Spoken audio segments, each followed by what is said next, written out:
Hello dear students, this is Dhanir Sheikh. Today we will see how to attempt end semester examination paper of linear algebra and transform and what will be its probable pattern of question paper. So I will use English as well as Hindi language for better understanding. Let us proceed for the syllabus of linear algebra and transform. So first we will see what is the syllabus of linear algebra and transform, what is its probable weightage for the examination. We can see here total there are 6 units. Unit number 1 complex number, unit number 2 matrix, unit number 3 is probability distribution, unit number 4 is linear differential equation and its applications, unit number 5 is Laplace transform, and unit number 6 is inverse Laplace transform. So we can observe here the number of hours allotted for the particular unit. Unit 1 has the maximum number of hours, that is 7 hours, and all other units are having 6 hours except unit number 3, it has only 5 hours. So as per this number of hours allotted, we can easily predict that which unit has the maximum weightage. But as per this number of hours allotted, as per my point of view, all units are having equal weightage for the end semester examination. Okay, let us proceed for the pattern of the question paper. So this might be the pattern of question paper as we have seen the last year semester examination pattern of first year. So we can predict that the probable pattern should be like this. Total there are 6 questions. All questions are compulsory. Total marks for the paper is 50. You can see here question number 1 carries 10 marks. Question number 1 carries 10 marks and all other units are carrying 8 marks. Total 50 marks paper is there and the passing marks are 20. So out of 50 marks we have to score 20 marks to get passed in this particular course, that is linear algebra and transform. So this is the probable pattern of examples, that question number 1 is based on the short examples or the short definitions might be there. Statement of theorem has been asked most of the times, or properties. So question number 1 is the combination of 2 marks examples or a definition for 2 marks, statement of theorem or properties. We are having different statement of theorems in Laplace transform, inverse Laplace transform, properties are there. So most of the times these properties and statement has been asked for 2 marks, and short examples which carries 2 marks. So total 8 examples might be there in question number 1. Each example carries 2 marks, and out of that 8 marks we have to attempt any 5 examples. So for that particular 5 examples you will get 10 marks if it is correct. But you are having 3 examples there for option. So you can attempt any 5 out of 8 examples. And all other remaining questions from question number 2 to question number 6. This all questions carries 8 marks each. So in that question, either 2 examples of 4 marks might be there or 1 example of 8 marks. And this will be for all other questions from question number 2 to question number 6. Either there will be 2 examples of 4 marks or there might be 1 example of 8 marks. This is the probable pattern of the question paper, that as per the previous year question paper, we can predict that this might be the pattern. So this is how the pattern of linear algebra and transform. Question number 1 जो होगा वो short question short examples पे based होगा. वहां पर total 8 examples होते हैं. 8 examples में से कोई 5 एग्जांपल्स हमें सॉल्व करने होते हैं. क्वेश्चन नंबर 1 में जो कॉम्बिनेशन वाले एग्जांपल्स होते हैं वो मैक्सिमम टाइम्स उसका जो कॉम्बिनेशन होता है उसमें डेफिनेशन आ सकती है 2 मार्क्स के लिए, किसी भी थ्योरम के स्टेटमेंट हो सकते हैं, प्रॉपर्टीज का स्टेटमेंट हो सकता है 2 मार्क्स के लिए, शॉर्ट एग्जाम्पल्स हो सकते हैं, या कोई फॉर्मूला भी 2 मार्क्स के लिए पूछा जा सकता है। सो क्वेश्चन नंबर 1 ये सभी चीजों से बनेगा।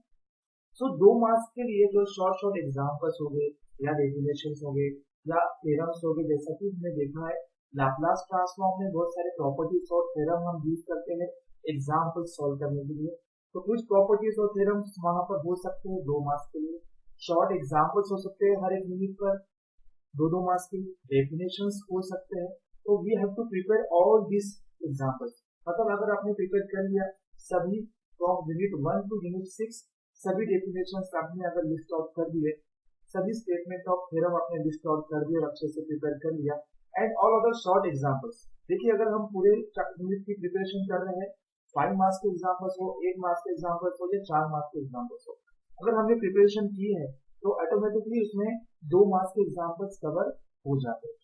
So question number 1 is for 10 marks, वहां पर 8 एग्जाम्पल्स होंगे, आपको 5 एग्जाम्पल्स जो अच्छी तरह आते हैं उसको सिलेक्ट कर सॉल्व करना है। तो मेरा ओपिनियन या मेरा सजेशन स्टूडेंट्स के लिए यही होते हैं कि आप कोई 5 एग्जाम्पल्स ना अटेंड करते हुए टोटल 8 एग्जाम्पल्स अटेंड कीजिए। इससे क्या होगा, आपका बैकअप बन जाएगा। क्योंकि अगर हमने 5 ही एग्जाम्पल्स अटेंड किए और अगर उसमें से कुछ एग्जाम्पल्स रॉन्ग हो जाते हैं तो we will lose this marks, क्योंकि ये 2 मार्क्स के एग्जाम्पल बहुत आसान होते हैं और आसानी से हम ये मार्क्स गेन कर सकते हैं, जिससे हमारा स्कोर बढ़ सकता है।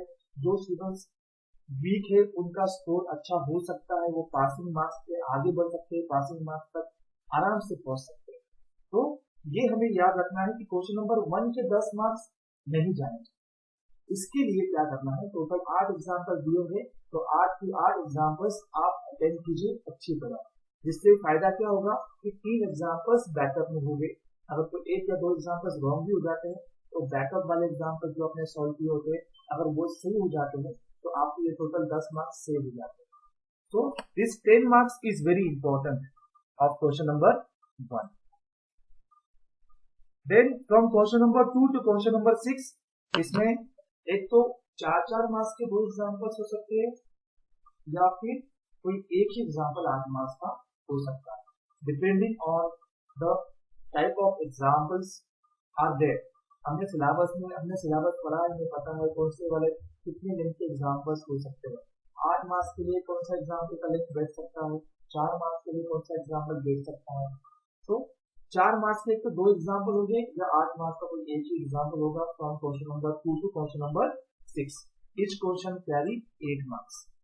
Okay, and finally we have to score 20 marks out of 50। इस कोर्स में पास होने के लिए हमें 20 मार्क्स गेन करना जरूरी है आउट ऑफ 50 मार्क्स। अगर 10 मार्क्स हमारे क्वेश्चन नंबर 1 के ही पक्के हो जाते हैं तो only we have to gain remaining 10 marks.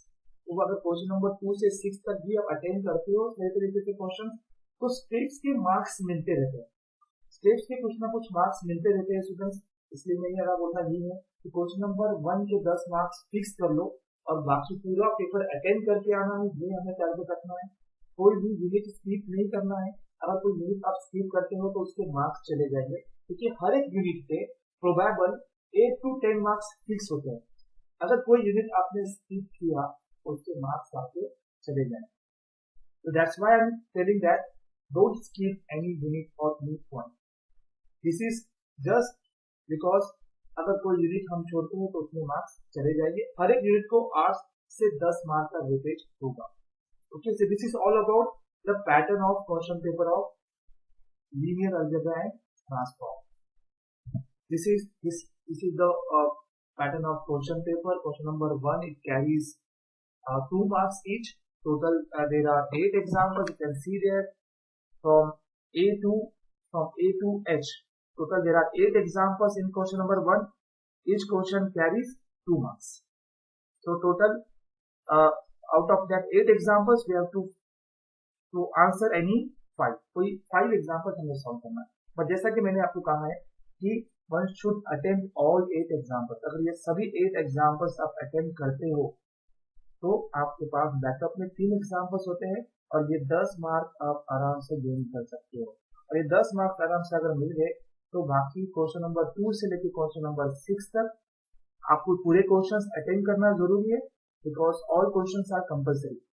ठीक है, तो क्वेश्चन नंबर 2 से लेकर 6 तक आप सॉल्व करोगे, जितने भी क्वेश्चंस अटेंड करोगे, जितना भी आपको अच्छी तरह आता है उतना अटेंड करना है। जो सबसे पहले आता है आपको उससे स्टार्ट कीजिए। अदरवाइज क्या होता है, हम डिफिकल्ट क्वेश्चन को अगर सेलेक्ट कर ले और अगर वो हमें नहीं आ रहा है या हम कुछ स्टेप से जाकर कुछ स्टेप पे जाकर रुक जाते हैं तो हमारा कॉन्फिडेंस कम हो जाता है। तो मेरा बोलना यही होगा, क्वेश्चन नंबर 2 से लेकर क्वेश्चन नंबर 6 तक जो भी क्वेश्चन आपको अच्छी तरह आता है वो पहले अटेंड कीजिए and then proceed for the remaining questions. तो क्वेश्चन नंबर 1 के 10 मार्क्स पक्के कर दो, बाकी आपकी पासिंग दूर नहीं होगी। ये उन स्टूडेंट्स के लिए जो वीक है, ठीक है, और 10 मार्क्स अगर सबके पक्के हो गए तो आपका स्कोर भी अच्छा बढ़ जाएगा, तो ग्रेड भी अच्छी आ जाएगी।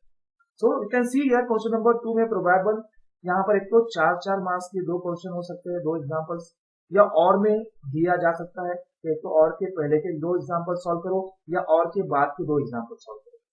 ऐसे 4-4 मार्क्स के 2-2 एग्जाम्पल्स और में दे सकता है। अगर ऑप्शन में आते हैं तो आपके पास ऑप्शंस भी अवेलेबल होंगे, एक तो और के पहले के 2 एग्जाम्पल सॉल्व करो या और के बाद के 2 एग्जाम्पल सॉल्व करो। आप ऐसा नहीं कर सकते कि और के पहले का एक एग्जाम्पल मैंने सॉल्व किया और के बाद का एक एग्जाम्पल सॉल्व किया, तो ऐसा काउंट नहीं होगा। ऐसे इसमें सिर्फ एक ही एग्जाम्पल काउंट होगा, 2 एग्जाम्पल काउंट नहीं होंगे। कीप रिमेंबर, अगर और के पहले 2 एग्जाम्पल दिए हैं तो एक तो और के ऊपर के 2 एग्जाम्पल पूरे सॉल्व करना है या और के नीचे के 2 एग्जाम्पल पूरे सॉल्व करना है। या फिर ऐसा भी हो सकता है कि और के ऊपर एक एग्जाम्पल दिया है और के नीचे भी एक एग्जाम्पल दिया है। इस एग्जाम्पल का लेंथ 8 मार्क्स का हो सकता है। एक तो और के ऊपर का ये जो एग्जाम्पल है ये 8 मार्क्स के लिए अटेंड कीजिए, या और के बाद का ये जो एग्जाम्पल दिया है ये अटेंड करना है। ठीक है, तो इस तरह आपको हर एक क्वेश्चन में ऑप्शंस दिए हो सकते हैं, इधर 2 एग्जाम्पल्स ऑफ 4 मार्क्स और 8 एग्जाम्पल और 1 एग्जाम्पल ऑफ 8 मार्क्स। ठीक है, या फिर पैटर्न ऐसा भी हो सकता है कि और के पहले 2 एग्जाम्पल दिए हैं 4-4 मार्क्स के लिए और के बाद का एक ही एग्जाम्पल यहाँ दिया हुआ 8 मार्क्स के लिए, तो ऐसा भी पैटर्न हो सकता है। This are the probable pattern that one should be ready. ये सभी पॉसिबल पैटर्न है, हर एक पैटर्न के लिए अगर हम रेडीनेस है तो हम अच्छी तरह उसको अटेंड कर पाएंगे। So this are the probable patterns of the question paper. अगर क्वेश्चन नंबर 2 में ये पैटर्न जो मैं बता रहा हूँ यही पैटर्न हर एक क्वेश्चन के लिए हो सकता है, तो ये तीनों पैटर्न के लिए हमें रेडी रहना है। एक तो दोनों एग्जाम्पल्स 4 मार्क्स के हो सकते हैं, या 2 एग्जाम्पल 4 मार्क्स, एक एग्जाम्पल 8 मार्क्स, या दोनों एग्जाम्पल 8 मार्क्स का हो सकता है। अगर ऑप्शन में और दिया है तो याद रखना है एक तो और के ऊपर के एग्जाम्पल अटेंड करना है या और के नीचे के एग्जाम्पल अटेंड करना है। आप एक एक ऊपर नीचे का सिलेक्ट नहीं कर सकते। अगर और दिया है तो एक तो और के ऊपर के क्वेश्चन अटेंड करोगे या और के नीचे के पूरे क्वेश्चन अटेंड करोगे। ऐसा हर एक क्वेश्चन के साथ होगा। ऐसा यहाँ भी हो सकता है, यहाँ पर और में एक क्वेश्चन दिया है, यहाँ और में एक क्वेश्चन दिया है, एक तो और के ऊपर का ये क्वेश्चन अटेंड करो या और के नीचे का ये क्वेश्चन अटेंड करो। ठीक है, तो और में अगर दिया है तो आपके पास ऑप्शंस होते हैं। अगर और के ऊपर का एग्जाम्पल आपको आ रहा है तो वो सॉल्व कर लो, अगर और के नीचे का एग्जाम्पल आ रहा है तो वो सॉल्व कर लो। Similarly for exam question number 4 and question number 5। ठीक है, so this is the probable pattern of question paper. कौन सा यूनिट आएगा वी कैन नॉट प्रेडिक्ट, कौन से क्वेश्चन में कौन सा यूनिट आएगा हम प्रेडिक्ट नहीं कर सकते, बट हर एक यूनिट कंपलसरी आएगा ये हम बता सकते हैं। तो हो सकता है कि क्वेश्चन नंबर 2 में यूनिट 1 हो, क्वेश्चन नंबर 3 में यूनिट 2 हो, क्वेश्चन नंबर 4 में यूनिट 3 हो, फिर क्वेश्चन नंबर 5 में यूनिट 4 हो और क्वेश्चन नंबर 6 में यूनिट 5 एंड 6 हो, या कोई भी पैटर्न वो चेंज कर सकता है। क्वेश्चन नंबर 2 में यूनिट 4 हो सकता है, क्वेश्चन नंबर 3 में यूनिट 2 हो सकता है, that might be shuffling might be there. ठीक है, बट ये पैटर्न प्रोबेबल हो सकता है पिछले साल के क्वेश्चन पेपर के हिसाब से। मेरा सजेशन यही रहेगा, जो अच्छी तरह आता है वो पहले अटेंड कीजिए, क्वेश्चन नंबर 1 एक्स्ट्रा एग्जाम्पल्स के साथ सॉल्व कीजिए ताकि हमारा कॉन्फिडेंस बढ़ जाए पूरे पेपर के लिए। और पहले जो अच्छी तरह आता है question number 2 to question number 6 वही क्वेश्चन अच्छी तरह अटेंड करना है। ठीक है, होप सो आपको ये वीडियो पसंद आया होगा। Thank you.